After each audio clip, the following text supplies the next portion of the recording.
Hola callecistas, hoy he invitado a mi canal a la escritora May R. Ayamonte, flamante ganadora del Premio EDB de Literatura Juvenil. Buenos días, May. Buenos días, ¿cómo estás? Muy contenta de tenerte en mi canal, de verdad. May es graduada en estudios ingleses y cuenta con 2 másteres, uno en enseñanza y otro en literatura con perspectiva de género. Fue una de las booktubers españolas más activas durante la década de 2010 y su presencia en redes la ayudó a seguir persiguiendo su sueño de ser escritora. De hecho, ha trabajado incansablemente en ello desde los 12 años, cuando publicó su primera novela. Actualmente se dedica a impartir charlas para el fomento de la lectura en colegios e institutos, tarea que compagina con la docencia en escritura creativa y la actividad literaria. Su última novela es El maullido de la marisma, El miol de la maresma en català, novela ganadora del Premio EDB Juvenil 2026 y nos habla sobre cómo la pasión por la naturaleza marcará el futuro de Vera, una niña que vive en el Parque Nacional de Doñana en los años 80 y que ayudará a cambiar el destino del lince ibérico, una especie en peligro. May, durante la entrega de premios explicaste una cosa que me pareció increíble, y es que te llamaron para contarte que habías ganado el premio justamente el 12 de diciembre. Explícanos qué día es ese, por qué era tan importante. Sí, es muy fuerte, pero el día que me llaman para darme el premio EDB es el 12 de diciembre, que es el Día Internacional del Lince Ibérico. No del lince ibérico.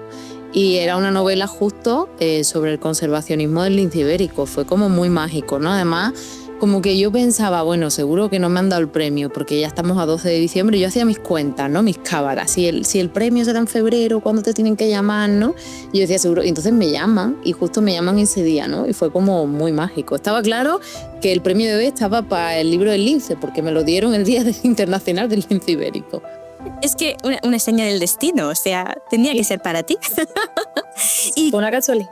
Sí, ¿y qué ha significado para ti ganar este premio? Bueno, ha sido como un gran empujón para mi carrera y para mí como escritora. No era la primera vez que me presentaba, por supuesto, al premio EDB. De hecho, yo publiqué con EDB hace unos años Mar Profundo, que es una novela sobre el autismo que fue finalista del premio EDB, lo que ya demuestra que me presentó varias veces. De hecho, no fue la única vez que me presenté. Entonces, cuando me llamaron, fue una alegría, ¿no? También es un chute de energía porque te das cuenta de que al final el que la persigue la consigue. Yo siempre había soñado con ganar un premio como el premio EDB, por un lado por el prestigio, ¿no? Que te da este premio, por otro lado también porque sientes que alguien está valorando tu escritura y te está diciendo, mira, lo has conseguido, esta novela, ¿no? Ha gustado a un jurado y puede llegar a este público y puede gustar. Entonces nada, ha sido una alegría. Todavía lo estamos celebrando en mi casa. De hecho, le dedicas la novela a tu padre por transmitirte tu pasión por el lince. ¿Cómo fue eso? Sí, mi padre es un enamorado del medio ambiente y de sus ecosistemas, de los animales. De hecho, mis padres toda la vida han tenido una tienda de productos de animales de compañía. O sea, yo siempre digo lo de vestidos para perritos, ¿no? Que es como una broma, pero en realidad todo lo que tenía que ver con el cuidado de los animales. Mi familia más paterna es del campo de Canela, que es la isla de Canela en Ayamonte, es del campo de Ayamonte, es una zona marismeña como Doñana. Entonces siempre hemos tenido mucho vínculo con lo rural y con el medio ambiente. Pero además que mi padre es un apasionado de los animales, es el que me ha enseñado a coger espárragos, setas, coger cosas en los caños, en las marismas, ¿no? El que siempre me ha sacado al campo desde que era una niña, y es un apasionado del lince ibérico. Entonces siempre me dijo, algún día tienes que escribir un libro sobre Doñana, o algún día tienes que escribir un libro que trate el tema del lince ibérico. O sea, fue el motor de esta historia, en realidad fue él, y yo siempre decía, algún día la escribiré, y al final pues la escribí, que es El maullido de la marisma.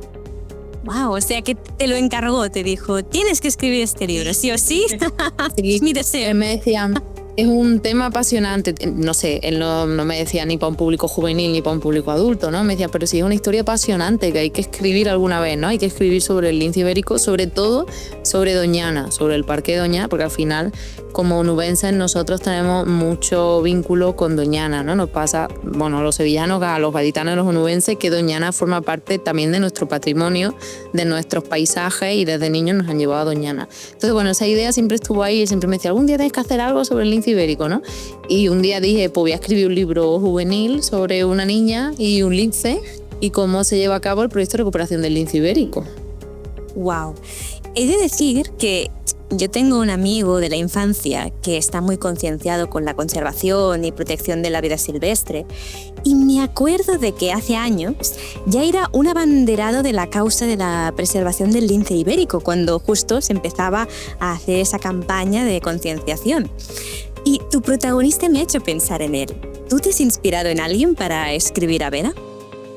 No tanto en alguien como tal, sino en todas las personas que han tenido que ver con el proyecto de recuperación del lince ibérico. Es decir, el proyecto Life Lince, a ese proyecto le dio vida a mucha gente, que era como Vera, ¿no? Al principio la gente pensaba que eran unos optimistas soñadores que no iban a conseguir nada, ¿no? Entonces no es tanto una figura concreta, sino todas esas, como ese amigo del que tú hablas, ¿no? Ha habido mucha gente que ha participado de manera activa en el proyecto y mucha gente que no, pero ha acompañado el proyecto, ¿no? Y tenía claro que iba a conseguir lo que se proponía.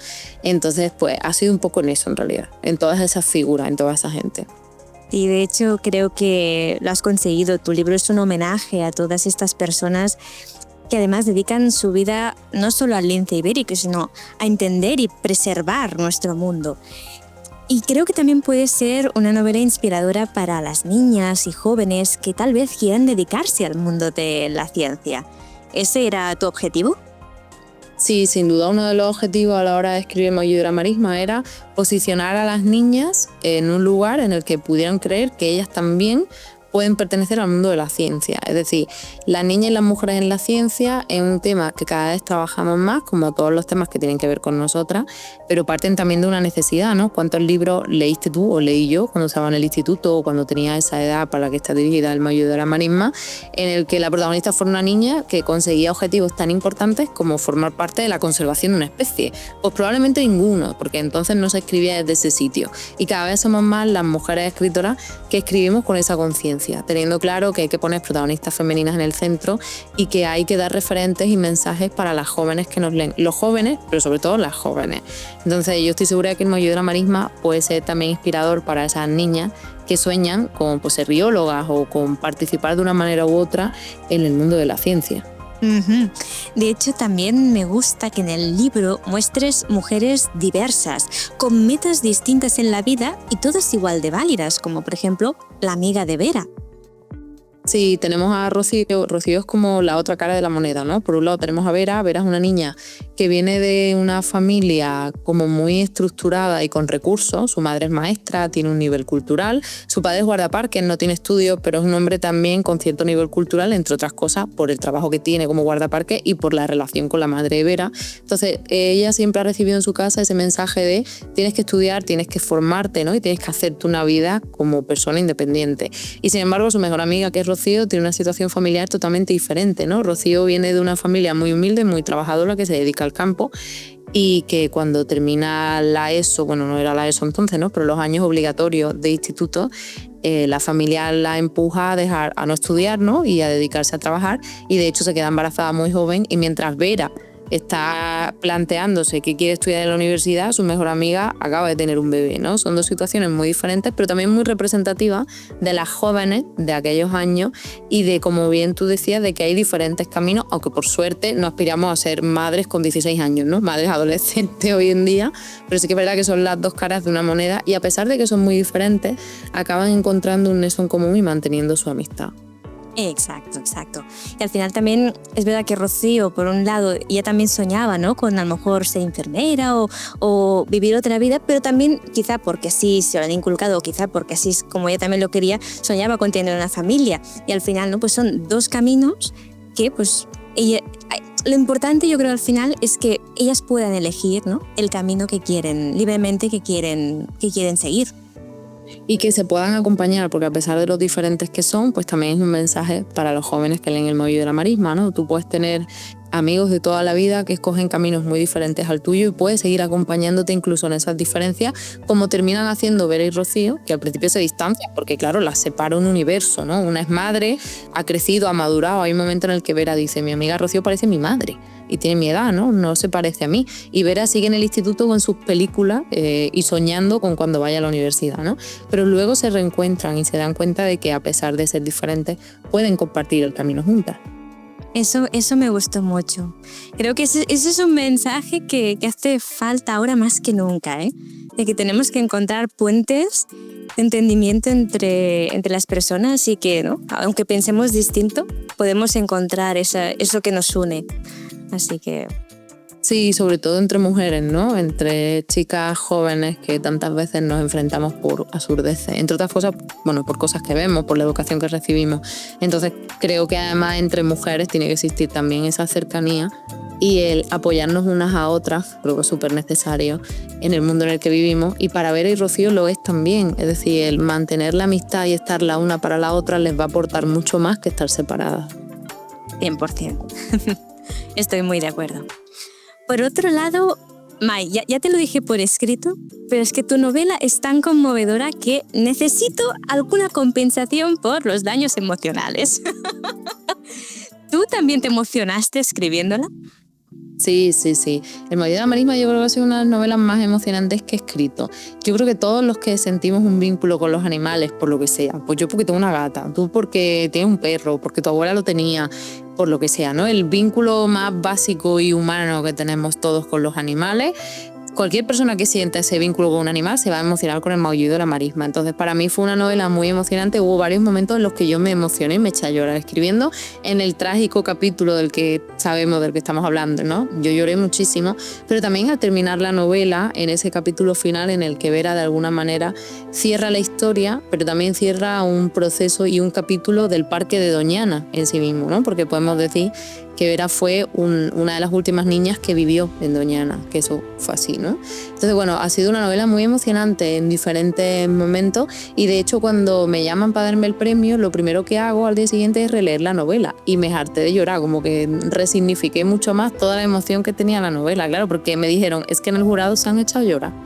O sea, la gente que lo ha leído se ha hecho a llorar y yo decía, a ver, y volví a leerlo y dije, sí, es que yo también vuelvo a llorar, incluso sabiendo lo que pasa. Así que avisados estáis a leer la novela con una caja de pañuelitos, porque... Madre mía. Y ahora estabas hablando, ¿no?, de todos los escenarios de la novela, de cómo has retratado esa época y esa área. ¿Cómo te documentaste? Porque, claro, tú mismo lo has dicho que has crecido, ¿no?, cerca también de estos sitios, pero ¿cómo te documentas para transmitir y plasmar cómo era esa sociedad en esa época? Pues sobre todo a través de todos los recursos que tiene el Parque Nacional de Doñana, que tiene muchísimos disponibles online y también en lugares físicos. Por un lado, en Huelva tenemos el Observatorio del Lince del Acebuche, que se habla del acebuche en la novela porque es uno de los centros de cría del lince ibérico, ¿no?, para su posterior reintroducción en el medio. Entonces, por un lado estaba el ir a Doñana, ¿no?, en sí, hacer el trabajo de campo de ir a Doñana, que por mucho que yo la conozca, bueno, pues mirar Doñana con los ojos de una novela y de una niña de los años 80, ¿no? El paraje es cierto que lo conocía muy bien, pero quería reencontrarme con él una y otra vez. Luego, todas esas herramientas que tiene el Parque Nacional de Doñana disponibles incluso en internet, es decir, tú te metes en el Parque Nacional de Doñana y hay muchísimos recursos de aprendizaje sobre el parque, sobre cómo se vive en el parque, sobre lugares como el Poblado de la Plancha, que hablamos en la novela, y hay mucha información también sobre el proyecto y los diversos proyectos de recuperación del lince ibérico y en sí los proyectos conservacionistas que se llevan a cabo en Doñana. Entonces hubo una gran parte de la documentación muy fácil, porque Doñana lo pone muy fácil, quiero decir, hay muchísimos recursos. Y luego hubo otra parte que fue trabajo de aprendizaje sobre esa parte de cría en cautividad y posterior reintroducción en el medio de los linces, que quizá ahí ya te sales un poco de Doñana y empiezas a leer, ¿no?, artículos, sobre todo artículos académicos, puedes encontrar libros, hay de todo, es verdad que tenemos muchos recursos sobre el tema. Entonces, pues esa fue la documentación. Para mí, de todos modos, la documentación es muy divertida, es una de las cosas que más disfruto cuando escribo, porque yo soy súper curiosa y me encanta meterme en archivos y cosas de esas. En esta novela no ha habido archivos, no tenía sentido que lo hubiera, ha habido otro tipo de archivo diferente, ¿no?, y de trabajo de documentación. Y sobre todo, pues estuve allí en el Observatorio del Lince, que me encantó, fui varias veces a ver los linces que se pueden ver allí, que son pocos, ¿no? Bueno, de hecho, cuando yo fui eran dos linces que ahora mismo pues los tienen en una zona de observación por lo que sea. Pues porque no pueden soltarlo fuera, porque pasaron una enfermedad y no pueden salir al medio y entonces están en un terreno muy grande y tú los puedes observar y sobre todo te hacen visitas guiadas y te cuentan gran parte del proyecto. Entonces, bueno, es muy interesante. Yo siempre animo a todo el mundo a que vaya a Doñana. Hay muchísimo por descubrir allí y además está muy preparado para que los visitantes puedan aprender sobre el trabajo que se hace. Y hablando del trabajo hecho y el que queda por hacer, En 2023 la población del lince ibérico superó los 2.000 ejemplares y en 2024 la Unión Internacional para la Conservación de la Naturaleza reclasificó el lince ibérico de especie en peligro de extinción a especie vulnerable. Pero es eso, aún queda trabajo por hacer, ¿verdad? Sí, lo que se ha hecho con el lince ibérico ha sido un hito histórico, ¿no? Además es admirado a nivel mundial, no solo aquí, es una cuestión internacional. Los trabajos conservacionistas como los del lince ibérico son siempre admirados y estudiados fuera, ¿no? Pero lo que tú dices, hemos conseguido sacar al lince de especies en peligro de extinción, pero hay muchas otras especies que necesitan esa atención y sobre todo los ecosistemas del mundo en el que vivimos lo necesitan. O sea, el lince es una gran victoria, es un chute de energía, ¿no? Pero no deja de ser un ejemplo aislado que no soluciona los problemas que existen en nuestro planeta respecto al medio natural. Ahora bien, con el lince también sigue quedando mucho trabajo por hacer. O sea, es importante no relajarnos porque sí se ha conseguido este hito histórico, pero no se puede perder de vista el proyecto conservacionista porque se puede volver a caer en los problemas que generaron que el lince casi se extinguiera, ¿no? Entonces, bueno, se sigue trabajando, se sigue criando en cautividad para la posterior reintroducción y sobre todo se sigue trabajando mucho en los medios porque el lince sigue moviéndose, ha llegado al sur de Francia, al norte de Italia, ¿no? Está por toda la península y hay que seguir cuidando los peligros, las cuestiones que ponen en peligro el lince, que son muchas, no son pocas. ¿Cuál serían las principales, digamos, que aún lo ponen en peligro? Pues por un lado tenemos las carreteras, que es uno de los grandes peligros porque los linces ya cruzan muchísimas carreteras. Por otro lado tenemos el problema de los incendios, que no solo afectan al lince, afectan a muchísimas especies, pero los incendios es otra de las grandes amenazas. Y por otro lado hay que seguir controlando la caza furtiva, sobre todo del conejo, que es la base de su alimentación. O sea, uno de los grandes problemas del lince no era solo la caza del lince en sí, sino la caza del conejo, que era la base de su alimentación. Hoy en día no tenemos el problema de consanguinidad que había antes, porque antes, cuando se comenzó el programa de recuperación del lince, no sé si eran 92 o 94 ejemplares los que había y compartían muchísima genética. A día de hoy ya hay muchísimos linces más, es como más difícil que eso ocurra, ¿no? Pero bueno, tenemos por un lado los problemas de la intervención humana, ¿no? Las carreteras, ¿no? Los riesgos de incendio y todo esto, y también la caza del conejo. Hay que seguir cuidando la base de alimentación del lince. Muy de acuerdo, sí, tomamos nota. De hecho, ahora mismo, Vera, si nos estuviera viendo, si estuviera con nosotros, ¿no? Ahora mismo en 2026, ¿qué crees que estaría haciendo? ¿Qué crees que diría la gente, animaría a la gente a hacer? Yo creo que a seguir tomando conciencia sobre la construcción de los parques naturales, que se siguen recalificando terreno y se siguen construyendo, sobre el riesgo de los incendios, ¿no? Y la poca prevención o medios que se dedican a la prevención de incendios, porque además los grupos del Infoca y de la gente que trabaja por la prevención de los incendios no dan abasto, porque no hay suficiente personal y no hay suficientes medios, ¿no? Entonces entiendo que quizá el discurso iría por las construcciones y la recalificación de terrenos, el peligro de los incendios, que tenemos que seguir dedicando medios y sobre todo concienciarnos sobre nuestra relación con el medio ambiente, porque el mundo sigue avanzando, el cambio climático también, y cada vez vamos a vivir en un terreno más inhóspito. El mundo sin nosotros va a seguir, y sin las especies que hay, pero no va a seguir nuestros ecosistemas, ¿no? Esto no solo nos afecta a nosotros, afecta a todos los que habitan el mismo ecosistema que nosotros, a todos los seres vivos, que no somos solo nosotros. Sabias palabras, sabias palabras.